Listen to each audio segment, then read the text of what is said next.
മാത്രമല്ല കണ്ടം ക്രിക്കറ്റിന് വേൾഡ് കപ്പിൽ പോലും ഇല്ലാത്ത കുറേ നിയമങ്ങളുണ്ടാവും. നമുക്കിഷ്ടമുള്ള നിയമം ഉണ്ടാക്കാം. നമ്മളെ നിയമമാണ്, നമ്മളെ കണ്ടത്തിൽ നമ്മളെ നിയമം, ഓൻ്റെ കണ്ടത്തിൽ ഓൻ്റെ നിയമം. നായകൻ നിരക്ക് പറയുമ്പോഴേ കഴിഞ്ഞ ദിവസം ഷംസു പറഞ്ഞ പോലെ കുറച്ചധികം ഷൂട്ട് എനിക്കേ ഉണ്ടായിട്ടുള്ളൂ. പക്ഷെ നായകൻ ഞാൻ മാത്രമല്ല, അശ്വിൻ പ്രധാനപ്പെട്ട ഒരു കഥാപാത്രമാണ്. മലയാളത്തിൽ ഒരു സിനിമ സംവിധാനം ചെയ്യുന്നുണ്ട്. അത് കഴിഞ്ഞതിന് ശേഷമാണ് ഈ ക്ലബിംഗ് ഉണ്ടല്ലോ ഇതിൻ്റെ ഇടയിൽ നടക്കുന്നത്, അതെങ്ങനെയായിരുന്നു? ഒന്നാമത്തെ കാര്യം സക്രിയൊക്കെയാണ് എന്നറിഞ്ഞപ്പോൾ പിന്നെ വേറെ പരിപാടി ഒന്നും ചിന്തിച്ചിട്ടില്ല, എങ്ങനെയും വന്ന് അഭിനയിക്കുക എന്നുള്ളത് മാത്രമേ ഉള്ളൂ. അങ്ങനെ വന്ന ഒരാളാണ്. സംവിധായകനും എഴുത്തുകാരനൊക്കെയാണ് സിനിമ മുന്നോട്ട് വെക്കാൻ ഉദ്ദേശിക്കുന്ന ആൾ.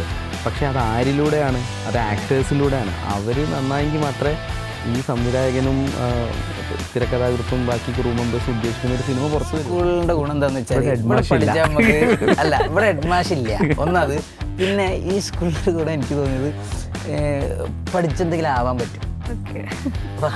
നാടകം കളിക്കാൻ വേണ്ടി മാത്രം സ്കൂളിൽ പോയൊരാളാണ് ഞാൻ. കലോത്സവം വരാൻ വേണ്ടി മാത്രം അമ്മയുടെ ഓട്ടോയുടെ മുകളിൽ സെറ്റൊക്കെ കെട്ടി നാടകങ്ങൾ കളിക്കാൻ എൻ്റെ കയ്യിൽ നിന്ന് പൈസ മുടക്കി അപ്പീലും വാങ്ങിച്ച് നാടകങ്ങൾ കളിച്ചു തരുന്ന ഒരാളാണ് ഞാൻ. 2-3 സ്കിറ്റുകൾ വന്നപ്പോഴാണ് ഇയാൾ ഇത്രയും പൊട്ടൻഷ്യലുള്ള ഒരു ആക്ടറാണല്ലോ എന്നുള്ളത് അത് മനസ്സിലാവാൻ 5 കൊല്ലം വേണ്ടി. ഞാൻ മറ്റേ ഓറഞ്ച് എന്ന് പറഞ്ഞ റെസ്റ്റോറൻ്റ് ഉണ്ട് എടപ്പള്ളിയിൽ.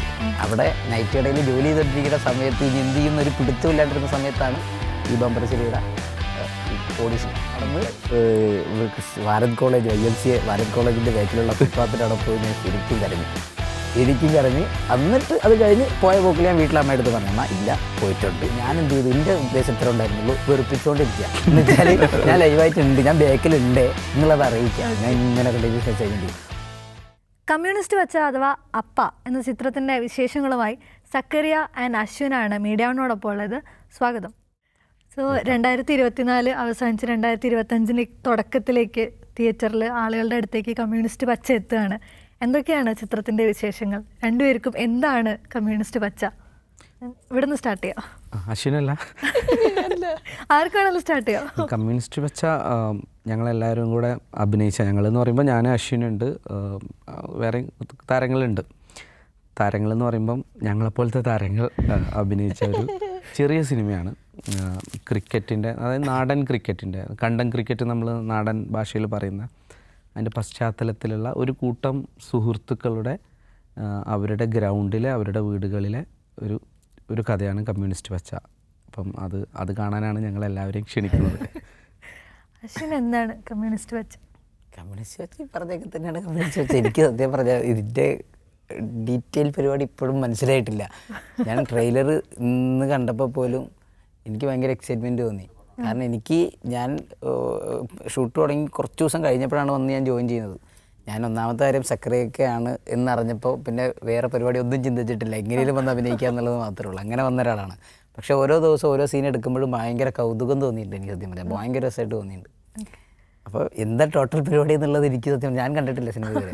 എനിക്ക് കണ്ടിട്ടുണ്ട് സിനിമ. എനിക്ക് തോന്നുന്നു ഞങ്ങൾ കുറച്ച് പേരെ കണ്ടിട്ടുള്ളൂ, കാണിച്ചിട്ടില്ല. ബാക്കി പലരും പല സമയങ്ങളിൽ വന്ന് അഭിനയിച്ചിട്ടുണ്ട്. അവിടെ ഭയങ്കര എക്സൈറ്റ്മെൻ്റ് ആയിരുന്നു. കാരണം രസമുള്ള ലൊക്കേഷനായിരുന്നു. അപ്പോൾ നമുക്കറിയാമല്ലോ, ചില വൈബ് കിട്ടുമ്പോൾ നമുക്ക് മനസ്സിലാവുമല്ലോ. എനിക്ക് പേഴ്സണലി ആളുടെ അടുത്ത് ഇക്കാരുടെ അടുത്ത് ഭയങ്കര ഒരു ഫാൻ ബോയാണ് ഞാൻ.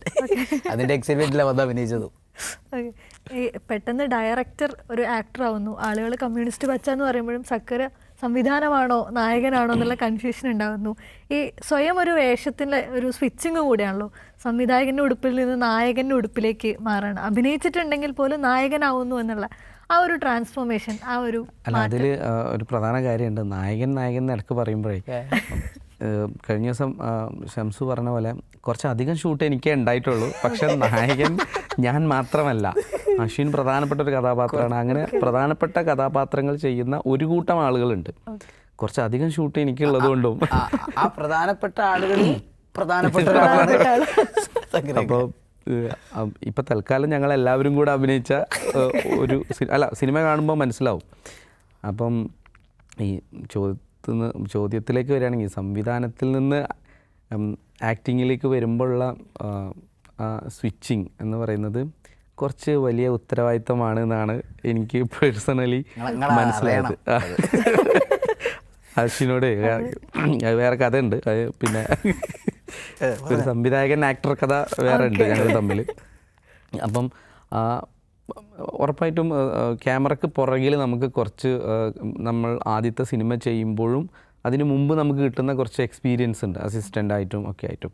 പക്ഷേ ക്യാമറയ്ക്ക് മുമ്പിൽ നിൽക്കുന്ന ഒരാൾ, ഒരു നാടകത്തിൻ്റെ ബാക്ക് ഡ്രോപ്പും നാടക സമിതിയിലും നാടകങ്ങളിലും ഇപ്പോഴും ചെയ്തുകൊണ്ടിരിക്കുന്ന ഒരാളാണ്. പക്ഷേ ഒരു ക്യാമറയ്ക്ക് മുമ്പിൽ വന്ന് നിൽക്കുമ്പം ഉണ്ടാവുന്ന ഒരവസ്ഥ എനിക്ക് തീർത്തും പുതിയതായിരുന്നു. ഞാൻ വൈറസിൽ അഭിനയിച്ചിട്ടുണ്ട് കുറച്ച്, പക്ഷേ വൈറസിൽ വളരെ കുറഞ്ഞ ഡയലോഗുകളിലൊക്കെയാണ് ഉണ്ടായിരുന്നത്. പക്ഷേ ഇത് ഡയലോഗ് പറയാൻ തുടങ്ങിയപ്പം ആണ് മനസ്സിലായത് ഇതിന് കുറച്ച് എക്സ്പീരിയൻസ് വേണം. പിന്നെ ഒരു ഉത്തരവാദിത്ത ബോധം നമ്മളെ ഉള്ളിൽ കയറിക്കൂടും. അശ്വിൻ എങ്ങനെയാണെന്ന് അറിയില്ല, അശ്വിൻ പിന്നെ അങ്ങനെ നാച്ചുറൽ ആക്ടറാണല്ലോ, ബോൺ ആക്ടർ. പക്ഷേ ഏറ്റവും കൂടുതൽ സെറ്റിൽ റീടേക്ക് പോയത് ഞാനാണ്. അപ്പോൾ എന്താ വെച്ചാൽ ഈ തിയറി നമുക്കറിയാലോ, സംവിധായകനും എഴുത്തുകാരനും ഒക്കെയാണ് സിനിമ മുന്നോട്ട് വെക്കാൻ ഉദ്ദേശിക്കുന്ന ആൾ. പക്ഷേ അത് ആരിലൂടെയാണ്? അത് ആക്ടേഴ്സിലൂടെയാണ്. അവർ നന്നായെങ്കിൽ മാത്രമേ ഈ സംവിധായകനും തിരക്കഥാകൃത്തും ബാക്കി ക്രൂ മെമ്പേഴ്സും ഉദ്ദേശിക്കുന്ന ഒരു സിനിമ പുറത്തു വരികയുള്ളൂ. അപ്പോൾ ആ ഒരു അറിവ് നമ്മളെ വല്ലാതെ ഹോണ്ട് ചെയ്യും. കാരണം അത് നമ്മൾ ചെയ്തിട്ട് വേണമല്ലോ ഇത് പുറത്ത് വരാൻ എന്നുള്ള. അതേസമയം ക്യാമറയ്ക്ക് പുറകെ നിൽക്കുമ്പോൾ നമ്മളത് ആക്ടേഴ്സിൻ്റെ അടുത്ത് ഡിമാൻഡ് ചെയ്യുകയും ചെയ്യും. അപ്പം ആ ഒരു വ്യത്യാസം വല്ലാതെ. ഇത് മുന്നേ ഒരു അഭിമുഖത്തിൽ ഞാൻ പറയുന്നത് കേട്ടിട്ടുണ്ട്, മുന്നേ സുഡാനിയുടെയൊക്കെ സ്ക്രിപ്റ്റ് എഴുതിയ സമയത്ത് ഇത്ര 80% ഒരു മീറ്റർ സ്ക്രിപ്റ്റാണ് പറയേണ്ടത്, ബാക്കി 20 ആക്ടേഴ്സ് ആണെന്നുള്ളൊരു ധാരണ ഉണ്ടായിരുന്നു. പക്ഷെ ഷൂട്ട് ചെയ്യുന്ന സമയത്ത് അത് 50-50 ആയിട്ട് മാറി.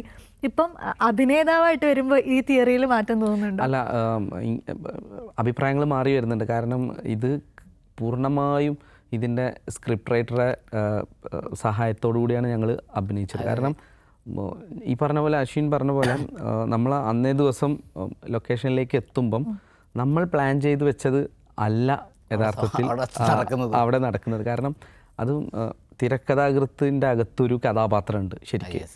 അപ്പം അദ്ദേഹം നമുക്ക് പറഞ്ഞു തരുമ്പോൾ തന്നെ, പാഷിഫ് കക്കോടിയാണ് ഇതിൻ്റെ തിരക്കഥ, പറഞ്ഞു തരുമ്പോൾ നമ്മൾ ഉള്ളിലേക്ക് എടുക്കുന്ന ഒരു ക്യാരക്ടറുണ്ട്. പക്ഷേ ഗ്രൗണ്ടിലെത്തുമ്പം അദ്ദേഹം അപ്പോൾ നമുക്ക് പറഞ്ഞു തരുന്ന ഒരു സ്വഭാവം വേറെ തന്നെയാണ് നമുക്ക് അപ്പോഴാണ് മനസ്സിലാവുന്നത്. അപ്പം അത് ഞാനങ്ങനെ പറഞ്ഞ പോലെ ഈ സാധനം ചെയ്തിട്ട് ആഷിഫ് ഖാൻ സീൻ പറഞ്ഞു തരും. അന്നേരം സീൻ പറയുള്ളൂ. സീൻ പറയുമ്പോൾ ഇതിനകത്ത് ഇതാണ് ചെയ്യേണ്ടതെന്ന് പറയും. ഞാൻ ചിന്തിച്ചിട്ട് ഞാൻ എന്തിനാ ഇവിടെ ഇങ്ങനെ കാണിക്കുന്നത്, എൻ്റെ ഇമോഷൻ എന്തിനാ ഇവിടെ ഇത് ചെയ്യുന്നത് എന്നും പറഞ്ഞ് അത് ചെയ്ത് മോണിറ്ററിൽ പോയി നോക്കുമ്പോൾ നമുക്ക് അതിൻ്റെ കറക്റ്റ് പരിപാടി മനസ്സിലാവും, എന്താണ് പുള്ളി ഉദ്ദേശിച്ചത്. അപ്പോൾ പുള്ളിയുടെ മനസ്സിലൊരു വ്യക്തമായ സാധനമുണ്ട്. അതെനിക്ക് സിനിമ ആ ചോദ്യത്തിലേക്ക് വരുമ്പോൾ സിനിമയുടെ ഡിമാൻഡിനനുസരിച്ച്, സ്ക്രിപ്റ്റിനനുസരിച്ചോ അല്ലെങ്കിൽ അതിൻ്റെ നരേഷനനുസരിച്ചോ ഈ തോത് മാറിക്കൊണ്ടിരിക്കുന്നുണ്ട് എന്നാണ് എനിക്ക് മനസ്സിലാവുന്നത്. ഞാൻ സംവിധായകനായിരിക്കുമ്പോൾ ഒരു പക്ഷേ എനിക്ക് കൂടുതൽ ആക്ടേഴ്സിനെ ഡിപ്പെൻഡ് ചെയ്യുന്ന ഒരാളാണ് ഞാൻ. അപ്പം അത് ഓരോരുത്തർക്കും ഓരോ രീതിയാണെന്ന് എനിക്ക് ഓരോന്ന് അനുഭവിക്കുമ്പോഴല്ലേ നമുക്ക്. തിരിച്ചൊരു സംവിധായകൻ കോ ആക്ടറായിട്ട് കൂടെ ഉണ്ടാവുന്നു, സെറ്റിൽ ഒരുപാട് ആർട്ടിസ്റ്റുകൾ ഉണ്ടാവുന്നു. ഈ ഒന്നിച്ചുള്ള ഒരു കൊടുക്കൽ വാങ്ങലില്ലേ സെറ്റിനകത്ത് നടക്കുന്നത്? സംവിധായകരായിട്ടുണ്ടാവും, എഴുത്തുകാരായിട്ടുണ്ടാവും, സക്കറിയൊക്കെയായിട്ടുണ്ടാവും. ഈ ഒരു കൂട്ടം ആ സ്ഥലത്ത് നിന്ന് സെറ്റിൽ നിന്ന് ഉണ്ടായിട്ടുള്ള ഒരു എക്സ്പീരിയൻസ് അതെങ്ങനെയായിരുന്നു? എനിക്ക് കമ്മ്യൂണിസ്റ്റ് വെച്ചതിൽ എനിക്ക് ഫീൽ ചെയ്ത കാര്യം, ഒന്നാമത്തെ കാര്യം ഭയങ്കര ഒരു ഫാമിലി വൈബായിരുന്നു. ഒരു എന്താ പറയുക, നമ്മുടെ നാട്ടിലുള്ള കുറച്ച് ചെറുപ്പക്കാർ, ഇതുപോലെ പ്രായമുള്ള കുറച്ച് ആൾക്കാർ, അല്ല ചെറുപ്പക്കാർ നമ്മളെന്ന് പറഞ്ഞിട്ട് പിന്നെ അല്ല, നമ്മൾ നാട്ടിലൊക്കെ ഉള്ള ആൾക്കാരുണ്ടാവില്ലേ, പ്രായമുള്ളവരും അല്ലാത്തവരും ചെറുപ്പക്കാരൊക്കെ ഒന്നിച്ച് വൈകിട്ടൊക്കെ കളിക്കാൻ ഇറങ്ങില്ല. അതുകൊണ്ട് എനിക്ക് ഈ വൈബായിരുന്നു സത്യം പറഞ്ഞാൽ. അത് എന്നെ സംബന്ധിച്ചിടത്തോളം ഞാൻ ഒരു ക്യാരക്ടർ ചേഞ്ച് ചെയ്ത് ത്രൂ ഔട്ട് നിൽക്കുന്ന ഒരു സിനിമ കമ്മ്യൂണിസ്റ്റ് വെച്ചായിരിക്കും.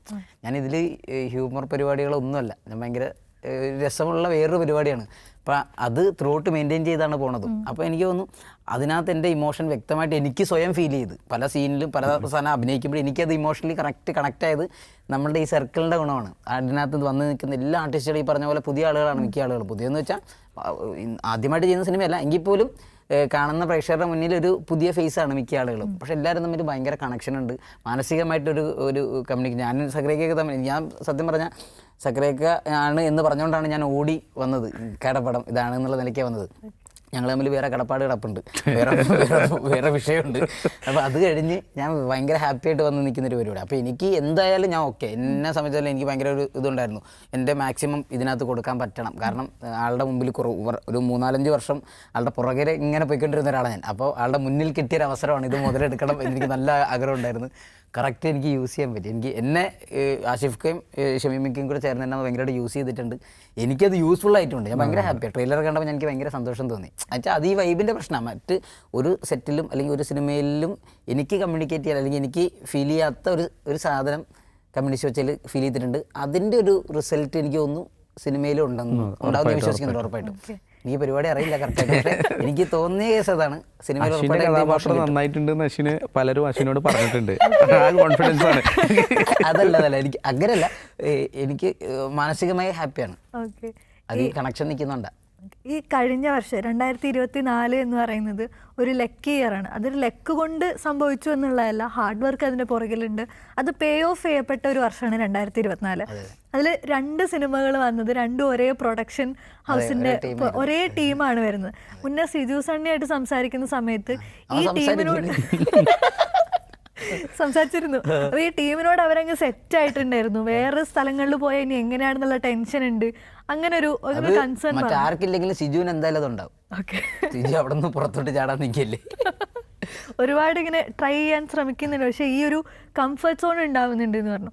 അതിൻ്റെ ഒരു കംഫർട്ട് പറ്റിയിട്ടുള്ള ഒരാൾ കൂടെയാണല്ലോ, അതിൻ്റെ ആ ഒരു പ്രിവിലേജ് കൂടെ ഉണ്ടായിട്ടുണ്ടല്ലോ. ആ ഗ്രൂപ്പ്, ആ ടീം തരുന്ന ഒരു എനർജി, അത് സത്യം പറഞ്ഞ ഒരു സിനിമ ടീമല്ല. അത് ഞങ്ങൾ എന്തോ പണ്ട് സ്കൂളിലൊക്കെ പഠിച്ച ടീം പിന്നീട് വർഷങ്ങൾക്ക് ശേഷം പിന്നെ ഒത്തുചേരൂലേ, ആ ഒരു വൈബ് സത്യം പറഞ്ഞ ഗുരുവായൂരമ്പലതറയിലാണെങ്കിലും വാഴയിലാണെങ്കിലൊക്കെ എനിക്ക് പേഴ്സണലി കണക്ട് ആയത്. എല്ലാവർക്കും ഞാൻ ജോമോനാണെങ്കിലും സാഫാണെങ്കിലും സിജു ആണെങ്കിലും ഞങ്ങൾ ഇപ്പോഴും അങ്ങോട്ടും ഇങ്ങോട്ടും കണക്ട് ചെയ്യുന്നത് അല്ലെങ്കിൽ ഞങ്ങൾ യാത്രകൾ പോകുന്നതൊക്കെ ഒരു ആക്ടർ സ്പേസ് അല്ല അത്. അതിനകത്ത് ഭീകരമായൊരു ഫ്രണ്ട്ഷിപ്പ് ഉണ്ട്, ഭയങ്കര രസമുള്ളൊരു സൗഹൃദമുണ്ട്. എനിക്കൊന്ന് ഇവിടെ നിന്നാണ് ഇവിടെ കണക്ട് ചെയ്യാൻ പറ്റില്ല, കാരണം ഇതിന് ശേഷമാണല്ലോ അങ്ങോട്ട് പോകുന്നത്. ഈ സ്കൂളിന് ശേഷമാണ് ആ സ്കൂളിലോട്ട് പോകുന്നത്. അതിൻ്റെ ഒരു ഗുണം ഇതിൻ്റെ ഒരു പോസിറ്റീവും ഉണ്ടായിട്ടുണ്ട്. പക്ഷേ അതൊരു നോർമൽ ആക്ടർ സ്പേസ് അല്ല, അതിലപ്പുറം ഒരു ഇതുണ്ട്. അതിലൊക്കെ അപ്പുറമായിട്ട് നമ്മുടെ എന്താ പറയുക പ്രിൻസിപ്പൾ എന്ന് പറയുന്ന വിപിൻ ദാസിൻ്റെ ഒരു വേറൊരു സ്കൂളിംഗ് പരിപാടിയുണ്ട്. ടെൻഷനില്ല, നമുക്ക് നമ്മുടേതായുള്ള സ്പേസ് ഉണ്ട്, ഭയങ്കര ഹാപ്പി. എന്ത് വേണേലും ഇംപ്രവൈസ് ചെയ്യാം, എങ്ങനെ വേണേലും പറയാം. ഒരു സർക്കിളാണ്, നല്ല കൂട്ടുകാരന്മാർ. ഈ സ്കൂളും മറ്റൊരു സ്കൂളും തമ്മിൽ ഇപ്പോൾ പറഞ്ഞത് 2 സ്കൂളുകളാണെന്ന് പറഞ്ഞു.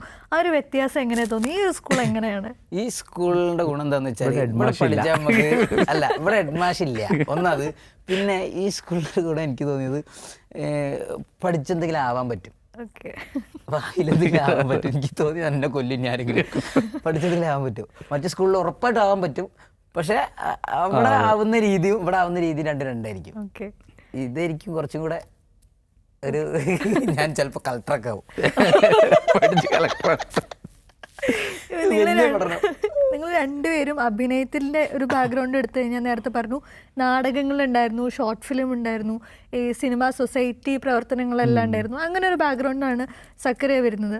അതേസമയം ഒരു തമാശകളുടെ ലോകത്തു നിന്നാണ് അശ്വിൻ സിനിമകളിലേക്ക് വരുന്നത്. ഇത് രണ്ടും 2 വൈബിലേക്ക് വരുന്നൊരു സംഗതിയാണല്ലോ, 2 പശ്ചാത്തലങ്ങളും. പക്ഷെ ഇത് രണ്ടും ഒരു സ്ഥലത്തേക്ക് എത്തിക്കുന്നു, ഒരു സ്ഥലത്ത് അത് കൂട്ടിമുട്ടുന്നു, നിങ്ങൾ ഒന്നിച്ച് യാത്രയാവുന്നു. ഈ ഒരു ഫീല്, ഈ ക്ലബിങ് ഉണ്ടല്ലോ ഇതിൻ്റെ ഇടയിൽ നടക്കുന്നത്, അതെങ്ങനെയായിരുന്നു? ഞാൻ ഓപ്പണായിട്ട് ചോദിക്കാം. അല്ല, പിന്നെ നമ്മളെല്ലാവരും ഒന്നിപ്പിക്കുന്നത് സിനിമയാണ്. അതാണ് സിനിമ. തമാശ അല്ലെങ്കിൽ ഈ നാടകം അങ്ങനത്തെ വ്യത്യാസമില്ല, നാടകത്തിനകത്ത് തമാശയില്ലേ? അല്ല, ഞാൻ ഉദ്ദേശിച്ച തമാശ എന്ന് ഉദ്ദേശിച്ചത് ഇപ്പൊ കുറച്ചുകൂടെ പുതിയ മാധ്യമങ്ങളുടെ സാധ്യത ഉപയോഗപ്പെടുത്തിയിട്ട് വരുന്നതാണ്. നാടകം എന്ന് പറയുന്നത് മറ്റൊരു രീതിയാണ്. സത്യം പറഞ്ഞാൽ നാടകക്കാരനാണ് ഞാൻ. തൃശ്ശൂർ സ്കൂൾ ഓഫ് ഡ്രാമയിലാണ് പഠിച്ചത്. അപ്പൊ ഞാൻ തിയേറ്റർ പേഴ്സൺ ആണ്. ഞാൻ സ്കൂൾ കലോത്സവങ്ങൾ നാടകം കളിച്ച്, നാടകം കളിക്കാൻ വേണ്ടി മാത്രം സ്കൂളിൽ പോയ ഒരാളാണ് ഞാൻ. കലോത്സവം വരാൻ വേണ്ടി മാത്രം അമ്മയുടെ ഓട്ടോയുടെ മുകളിൽ സെറ്റൊക്കെ കെട്ടി നാടകങ്ങൾ കളിക്കാൻ എൻ്റെ കയ്യിൽ നിന്ന് പൈസ മുടക്കി അപ്പീലും വാങ്ങിച്ച് നാടകങ്ങൾ കളിച്ച് നടന്ന ഒരാളാണ് ഞാൻ. ആഗ്രഹത്തിൻ്റെ പേരിലാണ് സ്കൂൾ ഓഫ് ഡ്രാമയിൽ പോകുന്നത്. അവിടെ നിന്ന് എനിക്ക് സ്ട്രഗിൾ ചെയ്ത് നിൽക്കാൻ പറ്റാത്തതുകൊണ്ടാണ് അവിടെ ഡ്രോപ്പ് ഔട്ട് ചെയ്ത് ഇറങ്ങിയിട്ട് പിന്നീട് സിനിമ, ആ സമയത്തും ഞാൻ സിനിമ ഫോക്കസ് ചെയ്തുകൊണ്ടിരിക്കുന്നുണ്ട്. സക്കറിയൊക്കെ അറിയാം, ഞാൻ ഫോക്കസ് ചെയ്തുകൊണ്ടിരിക്കുന്നുണ്ട്. അപ്പം ഞങ്ങൾ തമ്മിൽ ഈ പറഞ്ഞതിൻ്റെ എനിക്ക് തോന്നുന്നു അതിൻ്റെ ഉത്തരം ഈ പറഞ്ഞ പോലെ സിനിമ എന്നുള്ളത് മാത്രമാണ്. അതിലപ്പുറം വേറെ സെക്ഷനൊന്നുമില്ല. കാരണം ഞാൻ വേറെ തരത്തിൽ ഓടിക്കൊണ്ടിരുന്ന ഒരാളാണ്, സക്കറിയക്ക് അതുപോലെ വേറെ തരത്തിൽ പോയിക്കൊണ്ടിരുന്ന ഒരാളാണ്. ആളുടെ അടുത്തേക്ക് എത്താൻ ഞാൻ പണ്ട് തൊട്ടേ ശ്രമിക്കുന്നുണ്ട്, പല രീതിയിൽ എല്ലാ ദിവസവും ഞാൻ ശ്രമിക്കുന്നുണ്ട്. അപ്പോൾ ഈ സിനിമ അത് സത്യമാണ്, അതിൽ നമ്മൾ സിൻസിയർ ആണെങ്കിൽ ഉറപ്പായിട്ട് എത്തും. അതിൻ്റെ റീസണാണ് ഇതിപ്പോൾ ഞാൻ ഇരിക്കുന്നത്. സിനിമയോടുള്ള സ്നേഹം നമുക്ക് എനിക്ക് തോന്നുന്നില്ല അത് നിർവചിക്കാൻ പറ്റും എന്നുള്ളത്. നമുക്കത് അറിയുണ്ടാവും. പല സിനിമ സ്നേഹമുള്ള ആളുകളോട് ചോദിച്ചാൽ എന്താണ് നിങ്ങളിതിലേക്ക് അടുപ്പിക്കുന്നത്, അല്ലെങ്കിൽ നമ്മൾ ഫ്രണ്ട്ഷിപ്പ് ആവുന്നതൊക്കെ ഇതിൻ്റെ പുറത്താണല്ലോ. നമ്മൾ ആദ്യം സിനിമയിലാണ് നമ്മൾ വന്നിട്ട് എല്ലാവരും ഫ്രണ്ട്ഷിപ്പ് ആവുന്നതും ആ രീതിയിൽ. അപ്പം അത് ഈ പറഞ്ഞ പോലെ അത് നിർവചിക്കാനാവാത്ത ഒരു സ്നേഹമായതുകൊണ്ട് ആ സ്നേഹം ഞങ്ങൾക്ക് പരസ്പരം അങ്ങോട്ടും ഇങ്ങോട്ടും വളരെ സ്വാഭാവികമായി വരുന്നതാണ്. സത്യം, അത് ഉണ്ടാക്കിയെടുക്കാൻ പറ്റില്ല. അതെ, അത് ഉണ്ടായി വരുന്നതാണ്. മറ്റേ ഇപ്പോൾ പുതിയ നമ്മൾ നേരത്തെ പറഞ്ഞ പോലെ തന്നെ പുതിയ സാധ്യതകളെ ഉപയോഗപ്പെടുത്തിയിട്ട് അഭിനയത്തിലേക്കും സിനിമയിലേക്കും ഒക്കെ വരുന്നുണ്ട്. പല ആളുകൾക്ക് പല വഴികളാണ് സിനിമയിലേക്ക് എത്താൻ. അതിൽ പുതിയ സാധ്യതകൾ തുറന്നു വയ്ക്കുന്നുണ്ട്. ഇപ്പം റീലുകളാണെങ്കിലും യൂട്യൂബിലുള്ള പുതിയ പ്ലാറ്റ്ഫോമുകളാണെങ്കിലും ഈ ഒരു പുതിയ സാഹചര്യം ആളുകൾ സിനിമയിലേക്ക് കൂടുതൽ അടുപ്പിക്കുന്നില്ലേ? അതിനെ ഇപ്പം വേറൊരു വഴിയിൽ കൂടെ വന്ന ആളെന്നുള്ള രീതിയിൽ എങ്ങനെയാണ് നോക്കിക്കാണുന്നത്? അല്ല, അത് ഈ കാലത്തിനനുസരിച്ചുള്ള കാലത്തിൻ്റെ മുന്നോട്ട് പോക്കിൽ പുതിയ കാര്യങ്ങൾ, പുതിയ ടെക്നോളജി, ഇപ്പം ഒരു കാലത്ത് നാടകമായിരുന്നു, അല്ലെങ്കിൽ സ്റ്റേജ് പോലെയുള്ള പ്ലാറ്റ്ഫോമുകളായിരുന്നു നമ്മുടെ കഴിവ് പുറത്ത് കാണിക്കാനോ അല്ലെങ്കിൽ ആളുകൾക്ക് കാണാനോ ഉള്ള ഒരു അവസരം എന്ന് പറയുന്നത്. കാലം മുന്നോട്ട് പോകുമ്പോൾ ടെക്നോളജി വളരുന്ന സമയത്ത് ഈ സോഷ്യൽ മീഡിയ, റീലുകൾ, ഇത്തരം സംവിധാനങ്ങളിലൂടെ ആളുകൾ അവരവരുടെ കഴിവുകൾ പ്രകടിപ്പിക്കുന്നു, നമുക്ക് കാണാനുള്ള അവസരം ലഭിക്കുന്നു എന്നുള്ളതാണ്. അപ്പം എല്ലാം ഈക്വലി ഇമ്പോർട്ടൻ്റ് ആണെന്നാണ് ഞാൻ വിചാരിക്കുന്നത്. കാരണം നമ്മൾ കാണുന്നത് പെർഫോമൻസ് ആണല്ലോ, സ്റ്റേജിലാണെങ്കിലും ഇതിൻ്റെ അകത്താണെങ്കിലും സോഷ്യൽ മീഡിയയിലാണെങ്കിലും. നമുക്ക് ഒരു ആക്ടർ, ഇയാളൊരു ആക്ടറാണ്, അല്ലെങ്കിൽ ഇയാളെ നമുക്ക് ഒരു സംവിധായകൻ എന്നുള്ള നിലയ്ക്ക് ഇയാൾ ഉപയോഗപ്പെടുത്താം എന്നുള്ള ഒരു അവസ്ഥയിലേക്ക് അയാളെ തന്നെ പ്രതിഷ്ഠിക്കുന്ന വ്യത്യസ്ത ഇടങ്ങളായിട്ടാണ് ഈ രണ്ടിനെയും ഞാൻ മനസ്സിലാക്കുന്നത്. ഓക്കെ, അശ്വിനെ സംബന്ധിച്ചിടത്തോളം അതെങ്ങനെയാണ്? ഇപ്പോൾ പല വഴികളിലൂടെ നാടകത്തിൽ നിന്ന് വന്നു, പല വഴികളിൽ കൂടെയാണ് സിനിമയിലേക്ക് എത്തുന്നത്. ഈ ഒരു യാത്ര കുറച്ചുകൂടെ എളുപ്പമാക്കുന്നുണ്ടോ? ഉറപ്പായിട്ടും എളുപ്പമാക്കുന്നുണ്ട് എന്ന് പറയാൻ കാരണം, എനിക്കൊരു ബോധമുള്ള കാലം തൊട്ട് സിനിമ ആഗ്രഹിക്കുന്ന ഒരാളാണ് ഞാൻ. അല്ലെങ്കിൽ ഒത്തിരി ഓഡിഷൻസ് അറ്റൻഡ് ചെയ്തിട്ടുണ്ട്, അങ്ങനെ എണ്ണാൻ പറ്റാത്ത അത്രയും ഓഡിഷൻസ് അറ്റൻഡ് ചെയ്തിട്ടുണ്ട്. ഈ സമയത്തൊക്കെ നമ്മൾ ശ്രമിക്കുന്ന സിനിമയിലേക്ക് എത്താൻ വേണ്ടിയിട്ടാണ്. ഈ പറഞ്ഞ പോലെ സക്കറിയൊക്കെ പറഞ്ഞ പോലെ കാലഘട്ടം കുറച്ച് ഇങ്ങോട്ടേക്ക് മാറിയപ്പം സാധ്യതകൾ കൂടി. ആളുകൾ, സംവിധായകർക്ക് കണ്ടെത്താൻ ബുദ്ധിമുട്ടില്ല. അപ്പം ആക്ടേഴ്സിനെ കണ്ടുപിടിക്കാൻ എളുപ്പമായി, അവരുടെ ഫ്രണ്ടിൽ കിട്ടുന്നുണ്ട്, വേണ്ട ആളുകളെ ചൂസ് ചെയ്താൽ മതി, ഒത്തിരി ഓപ്ഷൻസ് വരാൻ തുടങ്ങി. അപ്പോൾ എനിക്ക് തോന്നുന്നു പഴയതിനേക്കാൾ കുറച്ചും കൂടെ എന്നെ സംബന്ധിച്ചിടത്തോളം പഴയതിനേക്കാൾ കുറച്ചും കൂടെ റിസ്ക്കായി. കാരണം എന്നെപ്പോലെ ഒരു 15 പേര് ഒറ്റ ടൈം വരുന്നുണ്ട്, ഇതിൽ ആരെടുക്കുന്നുള്ളത്. മുമ്പാണെങ്കിൽ ഒരാളെ കണ്ടു കഴിഞ്ഞാൽ അയാളെപ്പോലെ പിന്നെ ഒരാളെ കിട്ടാൻ സമയമെടുക്കും, അത്രയും സമയം ഇപ്പം ഇല്ല. ഇപ്പം പെട്ടെന്ന് കിട്ടുന്നുണ്ട് ആക്ടേഴ്സിന്, വേണ്ടവരെ നമുക്ക് ഏത് ഭാവം ഏത് രൂപം എന്നുള്ളത് ചൂസ് ചെയ്യാം. അങ്ങനെ നിൽക്കുമ്പോഴാണ് ഞാൻ എൻ്റെ പ്രോഗ്രാം എൻ്റെ ഷോ വരുന്നത്. 100% ഞാൻ പറയാം, സിൻസിയറായിട്ട് ആ ഷോ എനിക്ക് ഒരു വലിയ വഴികാട്ടിയാണ്. അത് ഒരുപാട് വീടുകളിലേക്കാണല്ലോ നമ്മൾ എത്തുന്നത്, TV ഫാമിലികളിലേക്ക് എത്തുന്നു. ആളുകൾക്ക് ഇപ്പൊ പോലെ എൻ്റെ അടുത്ത് ഗസ്റ്റ് ആയിട്ട് വരുന്നു എന്ന് പറഞ്ഞപ്പോൾ അശ്വിനാണോ എന്ന് വളരെ ക്യൂരിയസ് ആയിട്ടാണ്. അത് ഞാൻ അങ്ങോട്ടേക്ക് എത്തുന്നതിലും കാര്യമുണ്ട്. കാരണം ഞാൻ എല്ലാ പരിപാടിയും കഴിഞ്ഞ് ഓൾമോസ്റ്റ് വീട്ടിൽ നിന്ന് ഒരു ഭീകരമായൊരു സ്ട്രഗിളൊക്കെ കഴിഞ്ഞ് എറണാകുളത്ത് പോയി നിൽക്കാം. കാരണം ഒരു ഭീകര സ്ട്രഗിളിൻ്റെ അറ്റം കഴിഞ്ഞ് എറണാകുളത്ത് പോയിട്ട് ഞാൻ മറ്റേ ഓറഞ്ച് എന്ന് പറഞ്ഞ റെസ്റ്റോറൻ്റ് ഉണ്ട് എടപ്പള്ളിയിൽ, അവിടെ നൈറ്റ് കടയിൽ ജോലി ചെയ്തുകൊണ്ടിരിക്കുന്ന സമയത്ത് ഇനി എന്ത് ചെയ്യുന്ന ഒരു പിടുത്തമില്ലാണ്ടിരുന്ന സമയത്താണ് ഈ ബമ്പർശ്ശേരിയുടെ ഓഡിഷൻ വരുന്നത്. ഈ വരുന്ന സമയം എന്നിട്ട് അവിടെ നിന്നാണ് ഞാൻ വീഡിയോ സെറ്റ് ചെയ്ത് അയച്ചു കൊടുത്തിട്ട് സെലക്ട് ആകുന്നത്. അപ്പോഴും പ്രതീക്ഷിക്കുന്നില്ല, കാരണം എനിക്ക് എൻ്റെ കാര്യം നന്നായിട്ട് അറിയാം. ഇത്രയും കാലത്തിനിടയ്ക്ക് എന്ത് ചെയ്ത് പൊക്കത്ത് വന്നാലും എൻ്റെ എൻഡിലെത്തുമ്പോൾ ഞാൻ എല്ലാം കുത്തി താഴെ വീഴുന്ന ഒരാളാണ് ഞാൻ. ആകെ വീഴാതെ നിന്നത് ഇത് മാത്രമേ ഉണ്ടായിരുന്നുള്ളൂ. അപ്പം ഞാൻ ഉറപ്പിച്ച് സമയമാണ്, ഇനി വയ്യ. അതിനു മുമ്പും സക്കറിയൊക്കെയായിട്ട് ഞാൻ കോണ്ടാക്ട് ഉണ്ട്. പക്ഷേ അത് കണ്ടപ്പോഴാണ് സക്കറിയയ്ക്ക് എനിക്ക് തോന്നുന്നു ചെറിയൊരു ചേഞ്ചെങ്കിലും സംഭവിച്ചത് അത് കണ്ടതിന് ശേഷമാണ്. ഉറപ്പായിട്ടും. കാരണം ആ കഥയിലേക്ക് വരാം. സുഡാനി ഫ്രം നൈജീരിയയുടെ ഓഡീഷന് വന്നിട്ടുണ്ടായിരുന്നു അശ്വിൻ. അപ്പം പെർഫോമൻസ് കൊള്ളാം. അങ്ങനെ നമ്മൾ അശ്വിനെ സെലക്ട് ചെയ്യുന്നു, ഷൂട്ടിന് വിളിക്കുന്നു, ഷൂട്ട് ചെയ്യുന്നു. നിർഭാഗ്യവശാൽ നമ്മളത് കട്ട് ചെയ്ത് കളയുന്നു. അപ്പം അശ്വിൻ ഉറപ്പായിട്ടും വളരെ വലിയ വിഷമം ഉണ്ടാവുന്ന ഒരവസ്ഥ ഒരു ആക്ടറെ സംബന്ധിച്ചിടത്തോളം. അതും ആ സിനിമ ഹിറ്റാവുന്നും കൂടെ അറിഞ്ഞോടുകൂടെ ഞാൻ തിയേറ്ററിലിരിക്കുമ്പോൾ കയ്യടി അശ്വിൻ്റെ വിഷമം കൂടി.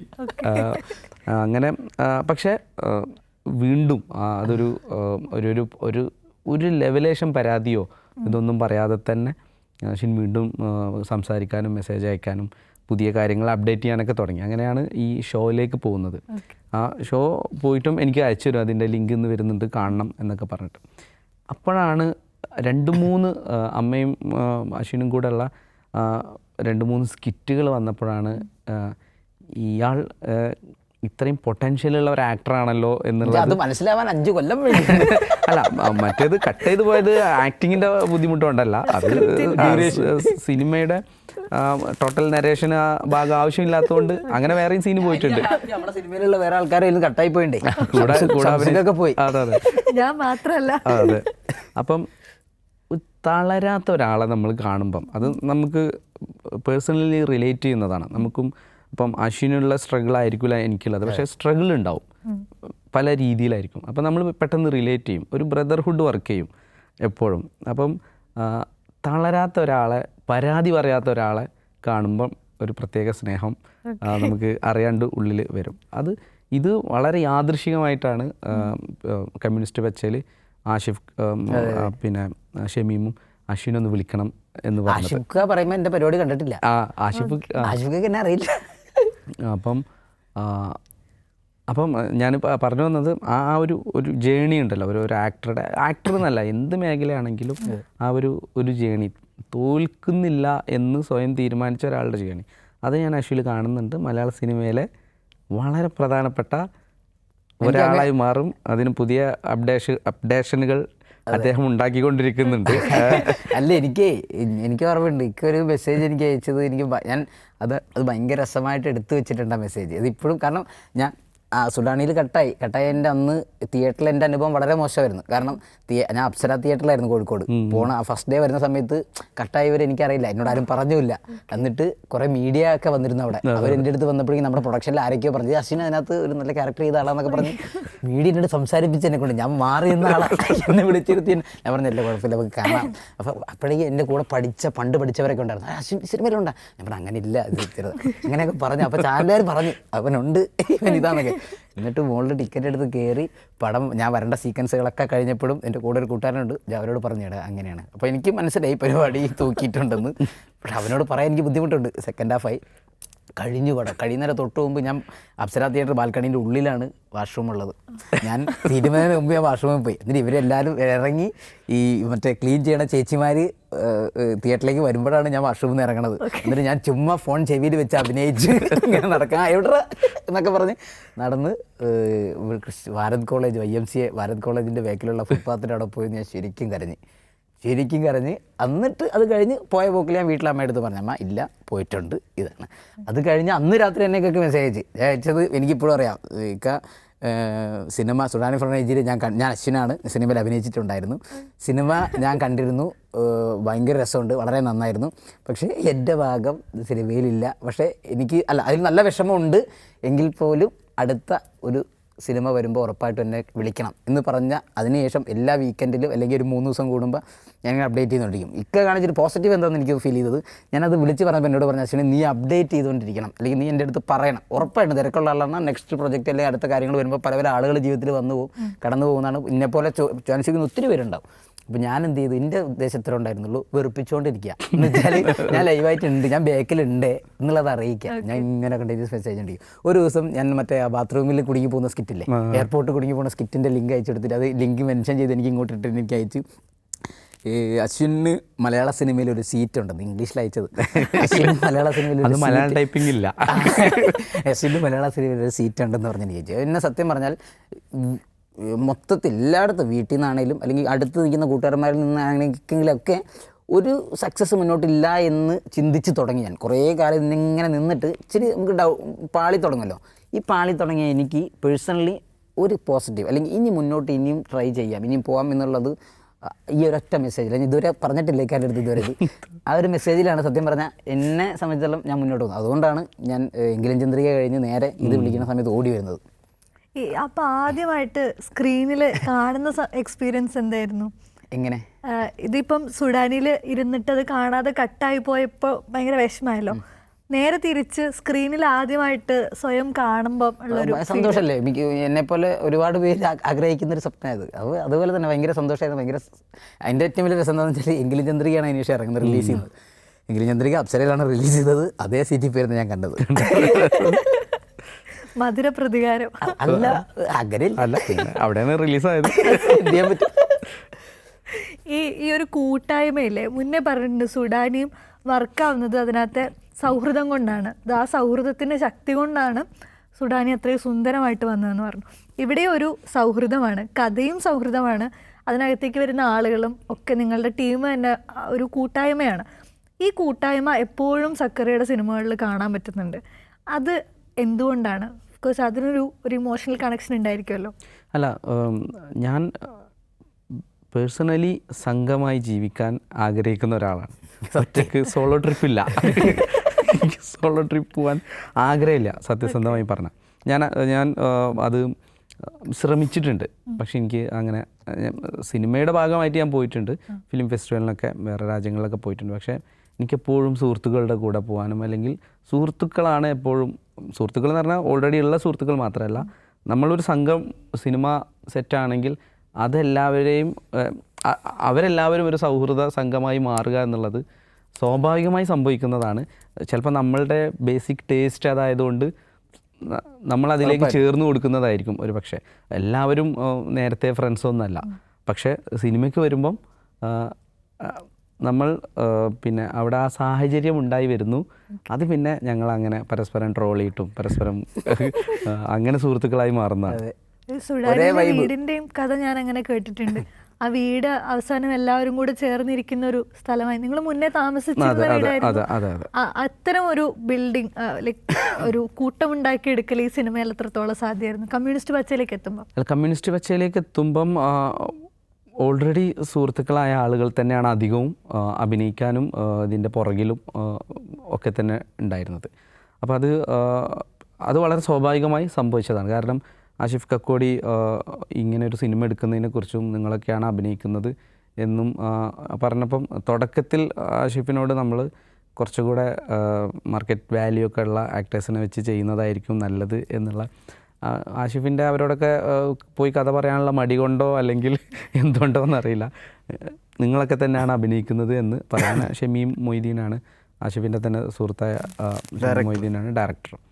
അപ്പം പുള്ളിയും പറഞ്ഞു, ഇത് ആഷിഫ് കഥ പറഞ്ഞപ്പം ഓരോ ആളുകളെ വെച്ചാണ് കഥ പറഞ്ഞത്. അപ്പം നിങ്ങളൊക്കെ തന്നെയാണ് മനസ്സിൽ വരുന്നത്, അതുകൊണ്ട് ഓക്കെയാണ് അങ്ങനെ പോകാമെന്നുള്ളത്. അപ്പം ആഷിഫ് ഓൾറെഡി സെലക്ട് ചെയ്ത ആർട്ടിസ്റ്റുകളൊക്കെ നമ്മളുടെ സൗഹൃദ സംഘങ്ങളിലുള്ള ആളുകളായിരുന്നു. ഇപ്പം അശ്വിനാണെങ്കിലും അപ്പോഴേക്കും വലിയ സുഹൃത്തായി മാറിക്കഴിഞ്ഞിട്ടുണ്ടായിരുന്നു. അപ്പം വളരെ ചുരുക്കം ആളുകൾ മാത്രമാണ് ആദ്യമായി ഞങ്ങൾ കാണുന്നത്. പക്ഷേ അത് ഇനി എപ്പോഴും കണ്ടുകൊണ്ടിരിക്കുന്ന ആളുകളായി മാറി പിന്നീടത്. അങ്ങനെ പ്രത്യേകത ഉണ്ട് ഈ സ്കൂളിന്, അതിങ്ങനെ കൂടെ ഉണ്ടാവും. ഈ സുഡാനിയുടെ ഒരു പ്രത്യേകത എനിക്ക് തോന്നിയത് ആ സിനിമ അവസാനിക്കുന്നില്ല. അതായത് ഒരു പാസ്പോർട്ട് കിട്ടുന്നിടത്ത് യഥാർത്ഥത്തിൽ ആ സിനിമയ്ക്കൊരു അവസാനമുണ്ട്, പക്ഷെ അവിടെ നിർത്തുന്നില്ല. അവിടെ നിന്ന് വീണ്ടും അവനെ യാത്രയാക്കുന്ന സീൻ ഉണ്ടാവുന്നുണ്ട്. അത് കഴിഞ്ഞിട്ട് ഉപ്പായെ തിരിച്ച് കൊണ്ടുവരുന്നിടത്ത് അവിടെ ഇരിക്കുന്നിടത്താണ് സിനിമ തീരുന്നത്. പക്ഷെ അവിടെ പോലും ആളുകൾക്കൊരു ക്ലോഷർ കിട്ടുന്നില്ല, ആളുകളെ ഹുക്ക് ചെയ്തിരുത്തുന്നുണ്ട്. ഈ കഥകളിലൊക്കെ കഥയേക്കാളും ഇമോഷൻ കൊണ്ടുവരണം എന്ന് തോന്നുന്ന ഒരാളായിട്ടാണ് എനിക്ക് ഫീൽ ചെയ്തിട്ടുള്ളത്. അങ്ങനൊരു താല്പര്യമുണ്ടോ? ഈ ഇമോഷനുകൾ അല്ലെങ്കിൽ ഈ ഡ്രാമ ക്രിയേറ്റ് ചെയ്യുന്നത് സിനിമയെ ബൂസ്റ്റ് ചെയ്യുന്നുള്ള ആ ഒരു തോട്ടുള്ള ആളാണ്? അങ്ങനെ സ്വയം ഒരു അനാലിസിസ് നടത്തിയിട്ടില്ല. പക്ഷേ സ്വാഭാവികമായും നമ്മൾ സ്ക്രീനിൽ കാണുന്ന പോലെ തന്നെ നമുക്ക് താല്പര്യമുള്ള സംഗതികളാണ്, നമുക്ക് കൂടുതൽ ഇഷ്ടമുള്ള സംഗതികളാണ് നമ്മൾ സ്ക്രീനിൽ വരുത്താൻ ശ്രമിക്കുന്നത്. ഉറപ്പായിട്ടും ഡ്രാമ ഇഷ്ടമാണ്. ഇമോഷൻസ് എന്ന് പറയുമ്പോൾ എല്ലാത്തരം ഇമോഷൻസും, നമുക്ക് ചിരിയാണെങ്കിൽ ചിരി, അതൊക്കെ അതിൻ്റെ ഒരു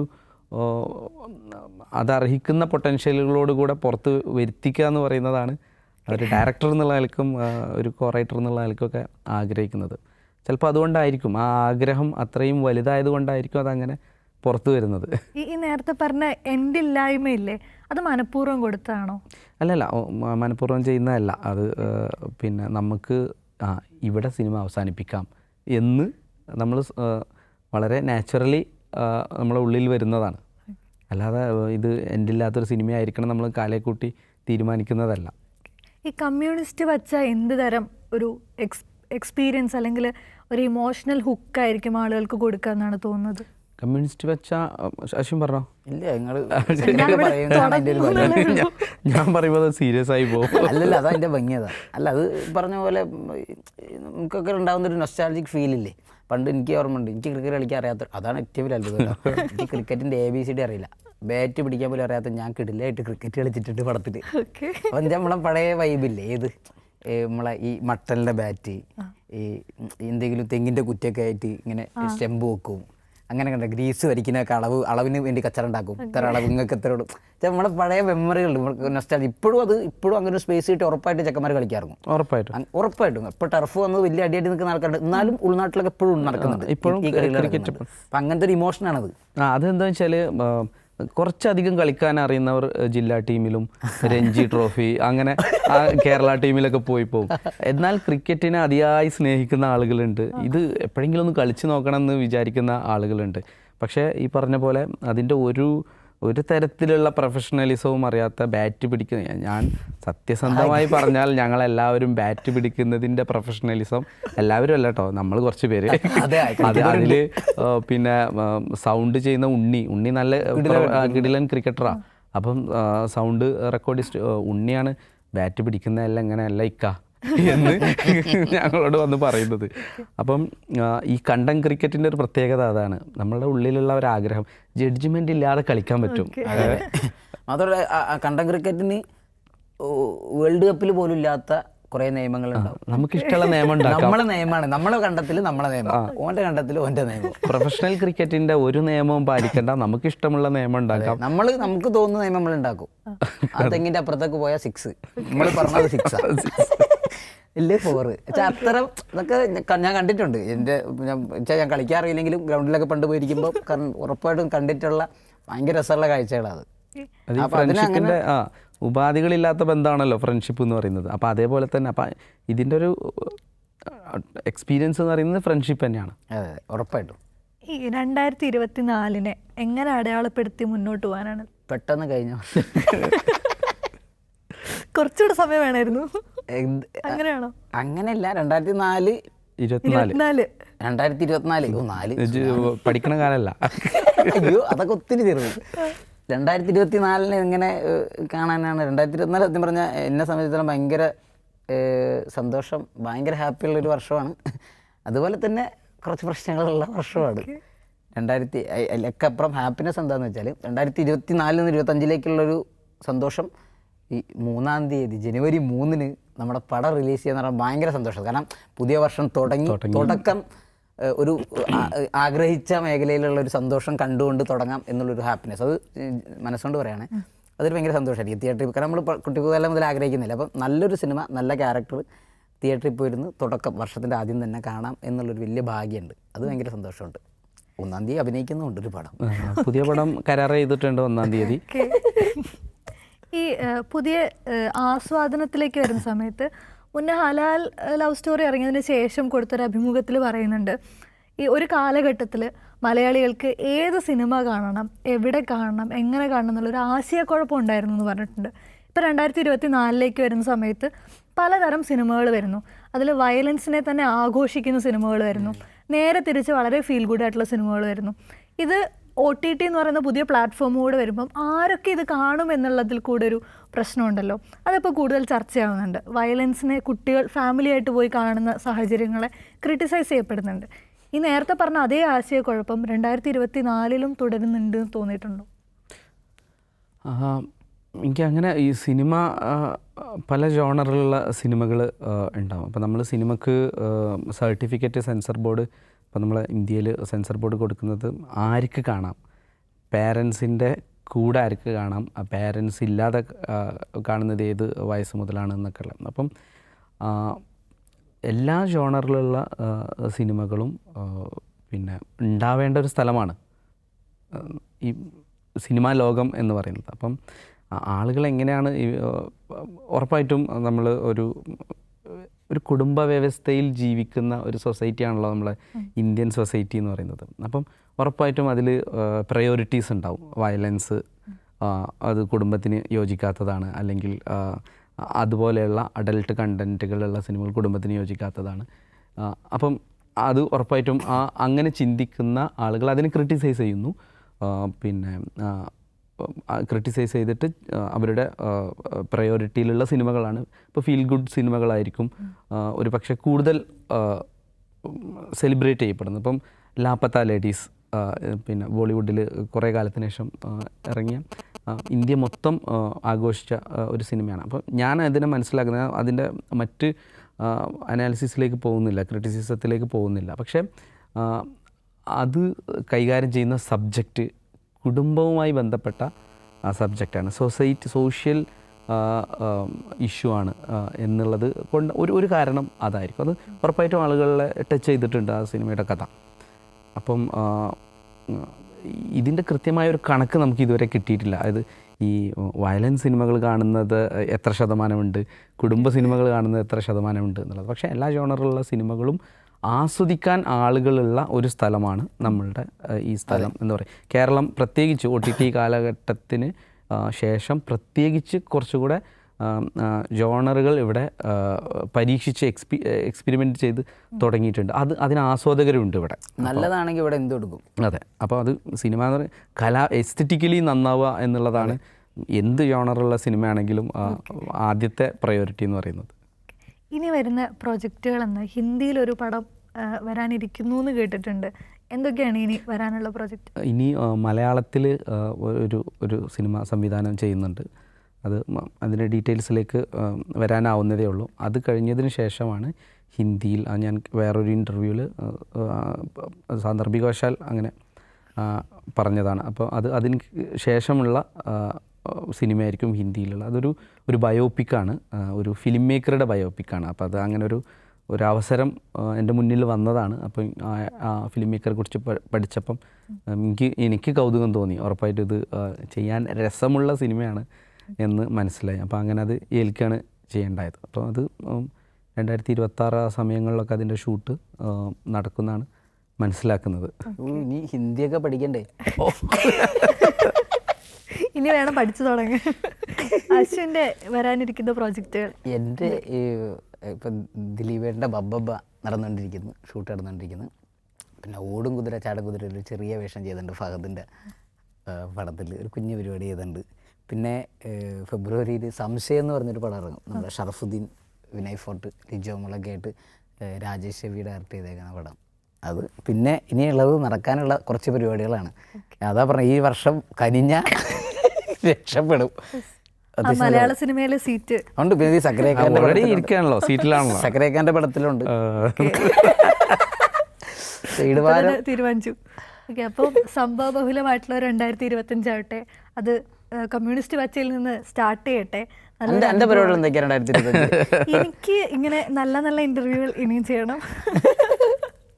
അശ്വിനെ പോലുള്ള പുതിയ താരങ്ങളെ അല്ലെന്ന് വൈബ് കണക്ട് ആകുമ്പോഴാണല്ലോ ഹാപ്പി ആവാം. കാര്യമില്ലല്ലോ. അപ്പോൾ ഹാപ്പി ആയിട്ട് തന്നെ 2025 മുന്നോട്ട് പോട്ടെ.